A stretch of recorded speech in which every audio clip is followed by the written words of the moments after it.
Muy buenos días a todos. Vamos a empezar con una pequeña oración. Padre, te damos gracias por darnos la oportunidad de estar reunidos aquí el día de hoy en tu nombre. Señor, te pido que abras nuestras mentes, nuestros corazones para escuchar la palabra que tienes para compartir con nosotros el día de hoy. Señor, te pido que seas tú el que hable por medio de mí y que podamos recibir este mensaje, Señor. En el nombre de Jesús, amén. Amén. Muy bien, pues la última vez que tuvimos clase conmigo, hablamos de las promesas de Dios, de cómo Jesucristo fue enviado a cumplir muchas de las promesas que estaban escritas y pues de las promesas que eran parte para nosotros y parte para el pueblo de Israel. Pero también vimos cómo Él vino a cumplir esa promesa, pero no fue aceptada del todo, no fue aceptada al 100%. Se supone que los que esperaban esta promesa era el pueblo de Israel, los judíos. Y pues esto lo vemos en Juan 1, del 11 al 13. Si no tienen Biblia, ahí atrás. Juan 1, del 11 al 13. Avisan cuando lo tengan.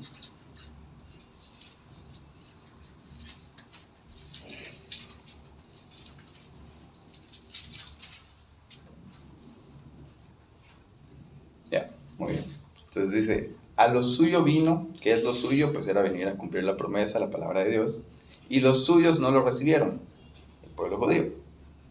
Mas a todos los que le recibieron, a los que creen en su nombre, les dio potestad de ser hechos hijos de Dios. Esos somos todos nosotros. Los cuales no son engendrados de sangre, ni de voluntad de carne, ni de voluntad de varón, sino de Dios. Muy bien. Pero entonces, ¿por qué no lo recibieron? ¿Por qué los judíos, los fariseos, los que se supone que conocían la palabra, quienes eran los que deberían de haber recibido la promesa, no lo reconocieron? Y pues lo que pasó fue que no supieron reconocer los tiempos, ¿sí? No supieron reconocer el tiempo.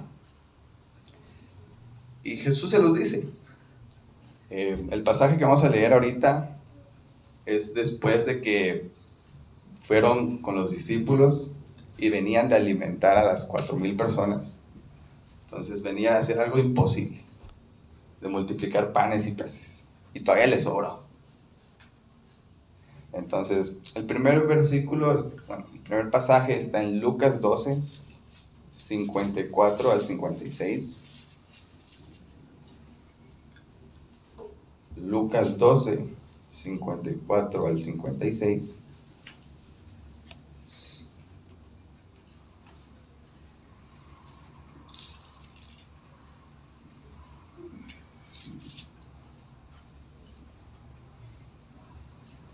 Yeah. Muy bien. Entonces, decía también a la multitud, cuando veis la nube que sale del poniente, luego decís, agua viene. Y así sucede. Y cuando sopla el viento del sur, decís, hará calor. Y lo hace. Hipócritas, sabéis distinguir el aspecto del cielo y de la tierra, y cómo no distinguís este tiempo. Hipócritas les dice, porque reconocen cuando va a llover, asumen que va a llover y llueve, pero no supieron reconocer el tiempo. Pero aquí habla de una multitud. Vamos a ver quiénes eran parte de esa multitud. En Marcos 8, del 11 al 13, nos explica quiénes eran esa multitud.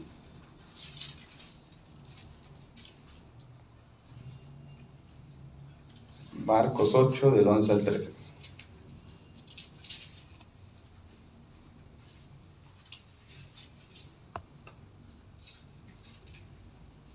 Muy bien. Y vinieron entonces los fariseos y comenzaron a discutir con él, pidiéndole señal del cielo para tentarle. Y gimiendo en su espíritu dijo, ¿por qué pide señal esta generación? De cierto os digo que no se dará señal a esta generación. Y dejándolos, volvió a entrar a la barca y se fue a la otra ribera. Entonces aquí vemos que eran los fariseos, los judíos, los conocedores de la palabra. Y ellos, que eran conocedores, estaban pidiendo señal de que si él era el Salvador. Entonces se fue, creo que frustrado, triste, no sé cómo se habrá ido, pero se fue. Tenemos otra perspectiva también en Mateo 16, del 1 al 4.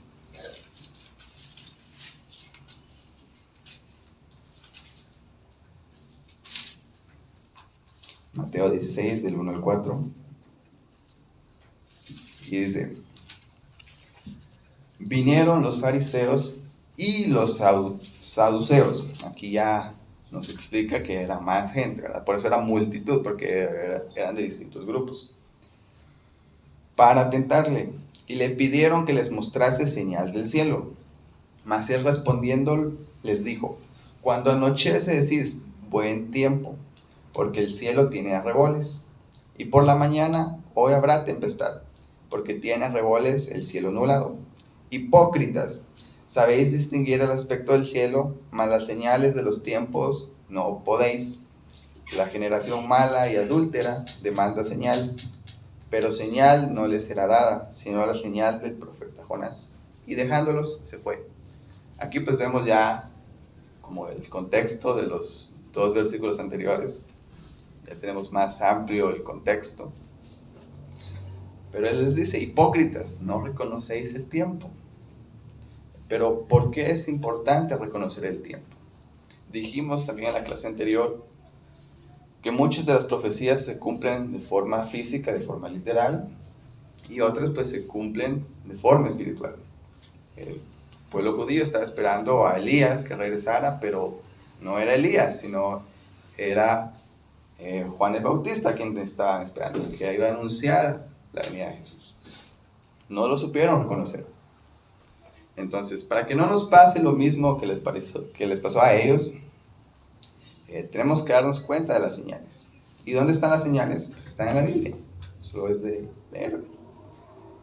No podemos decir que nos agarró en curva, dicen por ahí, porque está escrito. No nos puede agarrar en curva algo que ya está escrito. Está al alcance de nuestras manos, nuestros teléfonos. En todos lados podemos encontrar la Biblia, pero no en todos lados podemos encontrar a Dios. Pero bueno, también tenemos otro versículo, Mateo 24, del 42 al 44.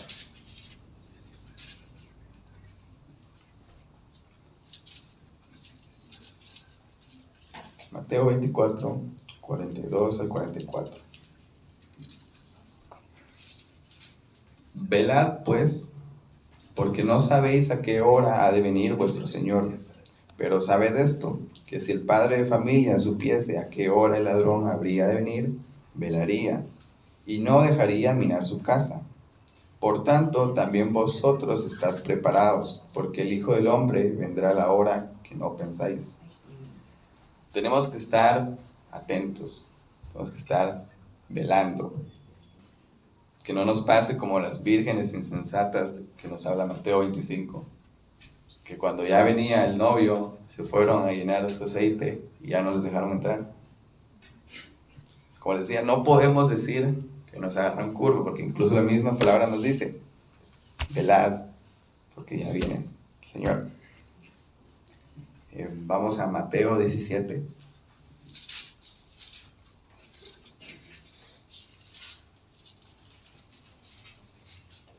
Del 10 al 13.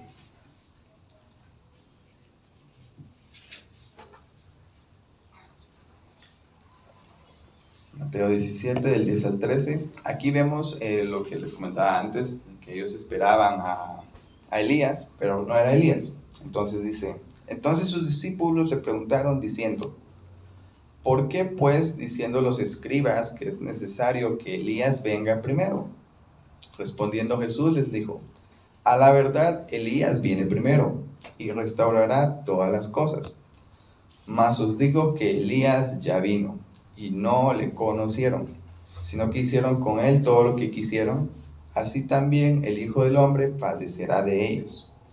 Entonces los discípulos comprendieron que les había hablado de Juan el Bautista. Entonces, nuevamente, es importante reconocer el tiempo. Pero entonces, ¿en qué tiempo estamos? El tiempo en el que estamos ahorita es el tiempo de alimentarnos y de abrir los ojos, que son dos cosas muy importantes. Cuando nos referimos a abrir los ojos, pues Salmos 119, 105 nos dice: lámpara es a tus pies tu palabra y lumbrera mi camino. La palabra es la que nos ilumina, la palabra es la que nos da el conocimiento y la palabra es la que nos da la pauta, ¿verdad? Y alimentarnos, pues vamos a ver Juan 6:35, de qué nos tenemos que alimentar.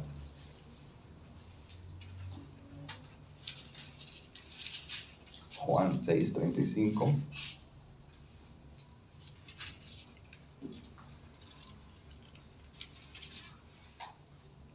¿Ya? Muy bien. Jesús les dijo: yo soy el pan de vida. El que a mí viene nunca tendrá hambre, y el que en mí cree no tendrá sed jamás. Tenemos que alimentarnos de Jesús, de Dios. Él dice: yo soy la palabra. Esta es su palabra. Pero no solo alimentarnos ya de las historias que conocemos, de cómo se creó el universo, de Génesis, de Éxodo. Tenemos que ir avanzando, porque ahí la palabra menciona dos tipos de alimento. Entonces tenemos que estar bien nutridos, porque lo que nos nutría de pequeños no nos va a nutrir de grandes. Entonces, en Hebreos 5, del 12 al 14,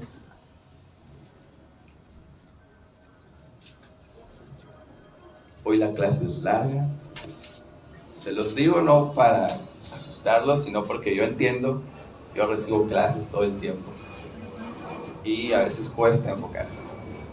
Entonces, para que se estiren en algún momento, no se cansen. Entonces, Hebreos 5, del 12 al 14.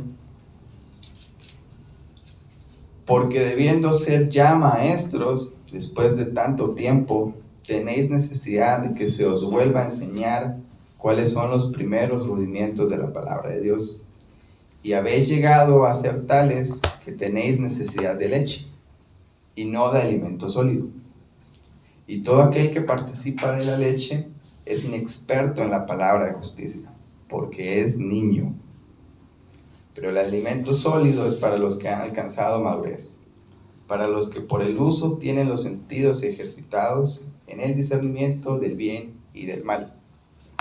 Aquí nos dice que el alimento que no tenemos que estar consumiendo ya es la leche, ya no nos sirve ahorita. Ahorita estamos en un tiempo de comer ese alimento sólido. Tenemos que recordar que en algún momento todos vamos a ser separados. ¿Sí? Vamos a ser separados, va a ser separado el trigo de la cizaña. Gracias. En Apocalipsis 14, del 14 al 16,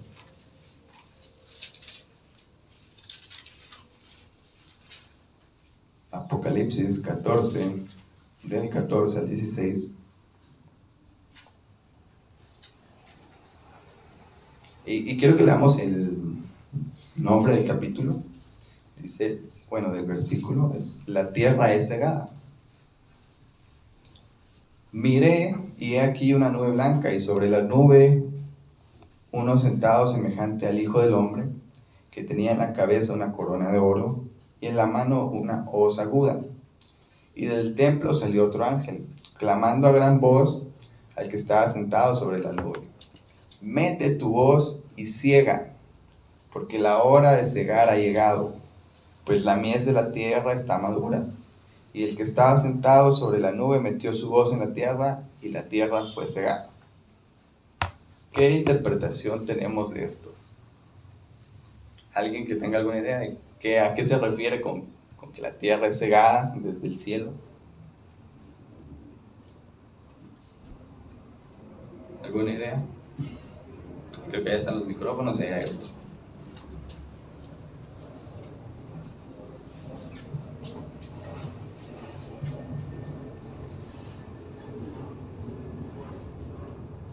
El Apocalipsis es un libro bien difícil de entender. Voy a decir eso. Yo lo leí hace un mes, como por segunda vez, que Dios me puso a leerlo. Pero me recuerda a cuando, no sé en dónde, ni recuerdo quién dijo que no podemos cortar el monte ahorita del trigo, porque si no nos podemos pasar llevando todo, porque las dos cosas se parecen mucho. Entonces estamos ahorita en la vida rodeados de mucha gente que aparentan ser algo que no son, y eso es una evaluación personal de, bueno, ¿cómo estás? ¿Cómo estoy yo? Porque va a venir el tiempo en que va a hacer esta cosecha, y entonces todos vamos a ser arrancados, por así decir, como está aquí, ¿verdad? O sea, la hoz que hace, o sea, corta todo, parejo. Entonces vamos a ser arrancados, y ya delante del Señor, Él va a venir y decir, bueno, ustedes, mis ovejitas, vénganse a mi mano derecha, y ustedes, los cabritos, a la izquierda. Entonces se trata de quién es el trigo, quién es la cizaña, porque están ahorita todos mezclados, pero yo sé quién es qué, quién es trigo, quién es cizaña, quién es ovejita y quién es cabrito. Correcto. ¿Sí? Mateo, vamos a Mateo 3. Gracias. Perdón. Muchas gracias. En el contexto de lo que nos has venido mostrando, el texto de acá de Apocalipsis dice, perdón, 14. Dice, y del templo salió, mete tu hoz y ciega, porque la hora de cegar ha llegado.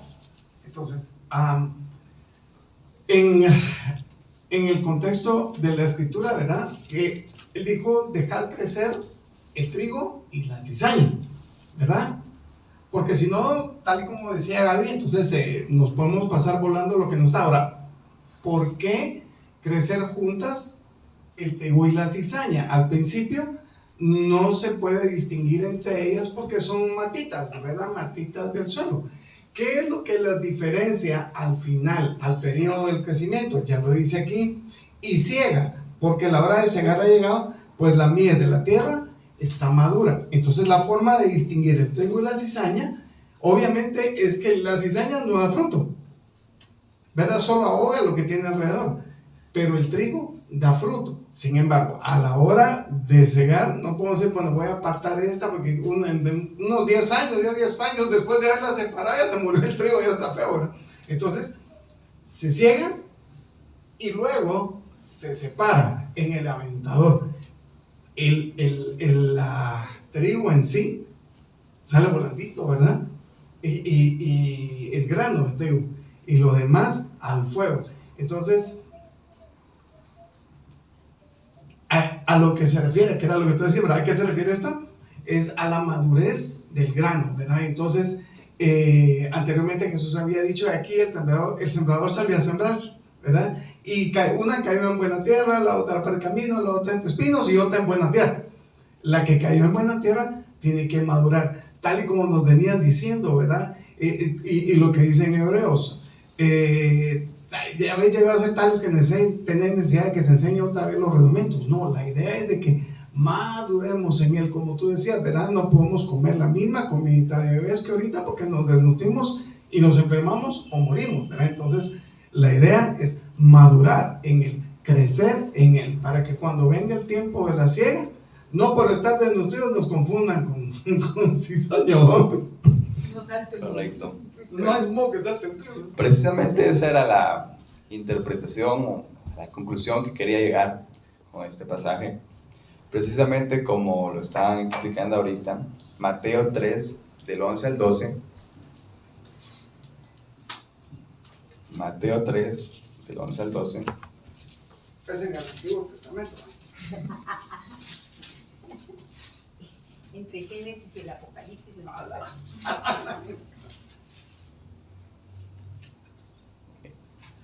¿Listos? Muy bien.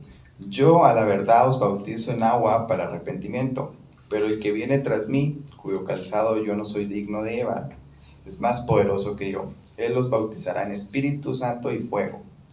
Su aventador está en su mano y limpiará su era y recogerá su trigo en el granero y quemará la paja en fuego que nunca se apagará.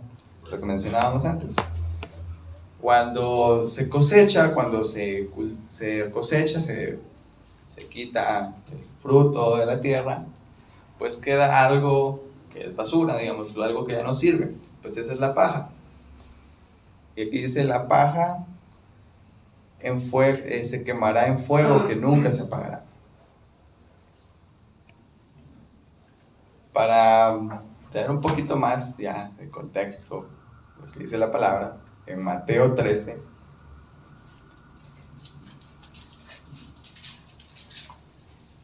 Mateo 13, 24 al 30.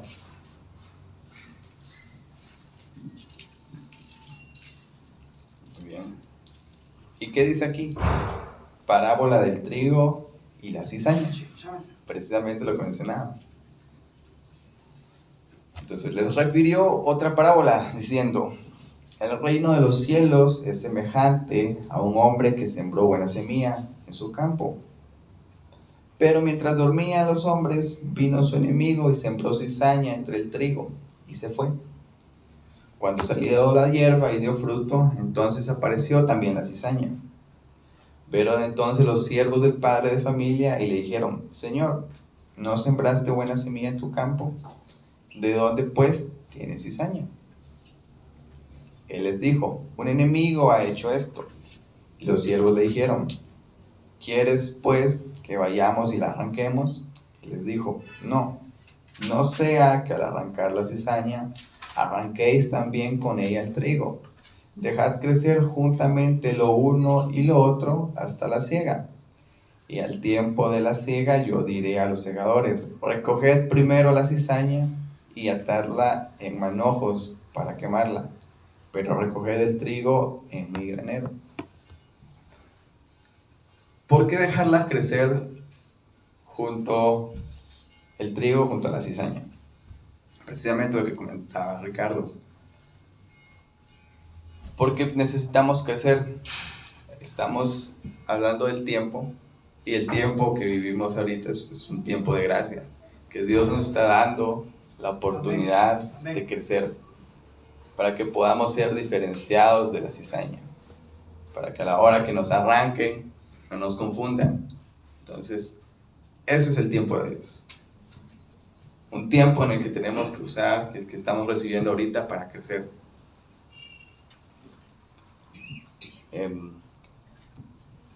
Gracias. Eso que acabas de decir es tan importante porque voy a referir algo personal. Durante todo el tiempo que he trabajado en la administración pública y he conocido mucha gente y he tenido oportunidad de tener mucho, por mi trabajo tengo mucho contacto con la gente, con montones de gente, y de repente ven una Biblia en mi escritorio o alguna palabra en especial que digo, y entonces hay gente que viene y dice: mira, puedes orar por mí, es que a ti Dios te oye. Es verdad que en la oficina quieren pedir algo y muchas podemos decirle a Ricardo que ore, pero hay gente que viene y me dice: mira, ¿y sos cristiano? Sí, ¿no? ¿Por qué? Es que no se te nota, me dijo, así sos bien cool, bien fresh, bien buena onda, así no se paraban y tal. Entonces, yo nunca hubiera creído que sos cristiano. ¿Y qué te hace pensar que lo soy entonces? Es que Dios te oye, me dijo. Entonces, a veces, como cuando vino Cristo Jesús, ¿verdad? Los fariseos querían señal, los fariseos querían fanfarria, querían parafernalia, querían un escenario en el que el gran show, en el que él viniera a ver. ¿Y quién era el hijo del carpintero? ¿Y con quién andaba? con los rechazados. Andaba con prostitutas, andaba con publicanos, andaba con, qué sé yo, pescadores, gente que para los fariseos eran de baja ralea, igual que para los romanos. Entonces le he dicho yo a Dios, gracias que no tengo plante cristiano, porque si no, tal vez no podría hablar lo que hablo y decir lo que digo, ¿verdad? Entonces, en mi caso personal, ¿verdad? Hay otras personas que me dicen, mira, tienes que cuidar tu apariencia porque si no, estás blasfemando. Y yo, mira, ¿sabes qué es blasfemar, Leo? Sí, hacer quedar mal al evangelio. Hablamos otro día, ¿verdad? Entonces, viene justo a lo que tú dices, ¿verdad? Muchas ¿Me gracias. permites? Sí.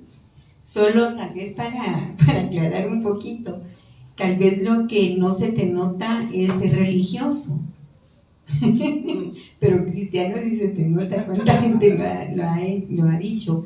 Tal vez lo que no se te nota es que seas religioso. Solo quería aclarar eso para que no van a creer que andas del tingo al tango con todos igual, ¿verdad? Escondí mis tatuajes, ¿no? Me los va a borrar. Bueno, ya que abordamos un poco la introducción de la introducción, vamos a ir viendo durante lo que queda de la clase, pues un poco de geografía. Venga. Tenemos que saber dónde estamos parados, Así es. para reconocer también en qué tiempo estamos. Como dijimos, estamos en tiempo de alimentarnos. Y les tengo una pregunta. ¿Ustedes saben por qué Dios escogió a Israel? Esa sí la tienen que contestar 3 personas. ¿Cuál es la pregunta? ¿Por qué Dios escogió a Israel? No tiene que ser específicamente algún versículo. ¿Qué idea tienen? ¿Qué es lo que ustedes piensan? ¿A qué conclusión han llegado ustedes de por qué Dios escogió a Israel como su pueblo? Les voy a dar unos segundos para que piensen. Les repito la pregunta. ¿Por qué Dios escogió a Israel?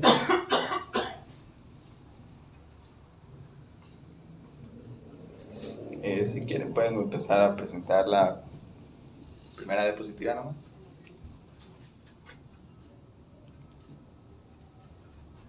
Muchas gracias. Se referís a Israel. Solo pásenle el micrófono a Gaby, por favor. A Israel, ya sea Israel físico o Israel hablando espiritualmente. O sea, Israel es el hijo de Isaac. Ujú. El hijo de Pero como Abraham. pueblo. Como pueblo. ¿Por qué escogió al pueblo? Ajá. Bueno, es que escogió a Abraham para que a través de él viniera el pueblo de Israel. Entonces, yo me recuerdo hace un tiempo que no se conocía a Dios, ¿verdad? O sea, era un tiempo en que ya el hombre se había separado tanto de Dios que nadie sabía de Dios. Entonces escogió a Abraham, algo vio en Abraham, para a través de él traer a un pueblo que lo conociera a él, ¿verdad? Y por eso fue que les dio, luego de sacarlos de Egipto, todas las normas, porque ellos no sabían ni cómo comportarse, ¿verdad? Entonces los escogió para darse a conocer primero a ellos y para que a través de ellos viniera Jesús y después el mundo conociera a Jesús, lo que hizo, ¿verdad? O sea, es la historia de miles de años, pero eso es lo que yo creo. Bien, ¿alguien más? Gracias. Nosotros dos. Nosotros los alumnos, ¿tú quieres? Sí. Pues también así simple como parte de la promesa que Dios le había hecho a Abraham, que de él vendrían naciones, ¿verdad? Gracias. También el pueblo de Israel, cuando estaban partidos, pues, los mataban, pero más sin embargo se multiplicaban y era el pueblo de Dios cada día iba creciendo porque Dios estaba con ellos. Muchas gracias. Pues bueno, Como mencionaban, ahí era parte de la promesa que se le había hecho a Abraham, que de él iban a salir muchas generaciones. Y pues precisamente era eso, él no podía tener hijos. Y del hijo que tuvo, pues salió de la nación de Israel, salió su pueblo. Pero es parte de lo increíble que hace Dios, que obra de formas que no entendemos, de formas que no pensamos. Y vamos a ver Deuteronomio 7, del 6 al 8.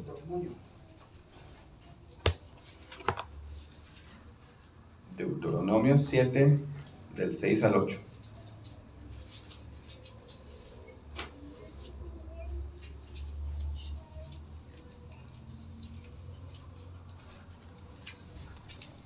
¿Me avisan?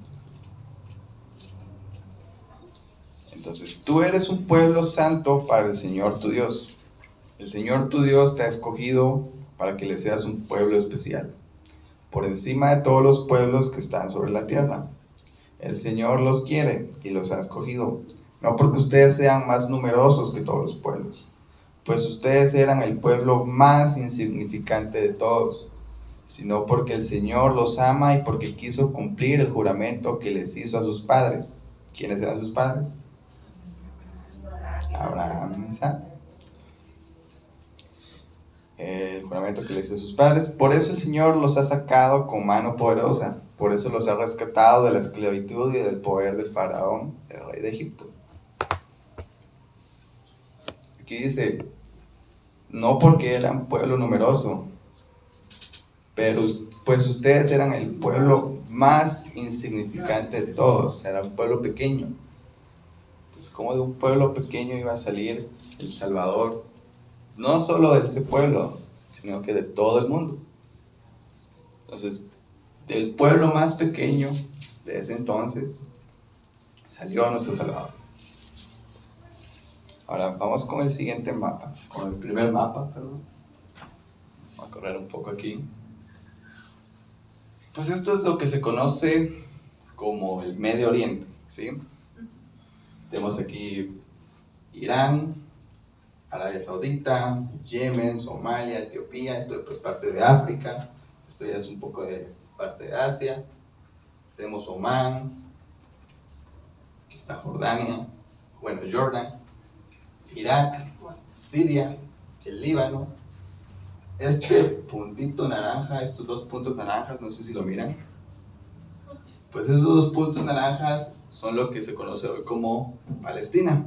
Está como que dividido en dos. Y en medio pues está Israel, es esto celeste. Aquí está Egipto. Les quiero contar una pequeña historia, ustedes ya la conocen, ¿sí? Solo una premisa, esta es el mapa actual, porque antes era de otra forma, ni siquiera Israel tenía territorio, ¿verdad? Correcto. Entonces este es el mapa actual, 2025. Va. Entonces recordamos que por mucho tiempo Israel, el pueblo de Israel, estuvo cautivo en Egipto. Se dice que estaba como por aquí, ¿sí? Entonces, para llegar a la tierra prometida, nos damos cuenta que la tierra prometida está como por aquí, ¿sí?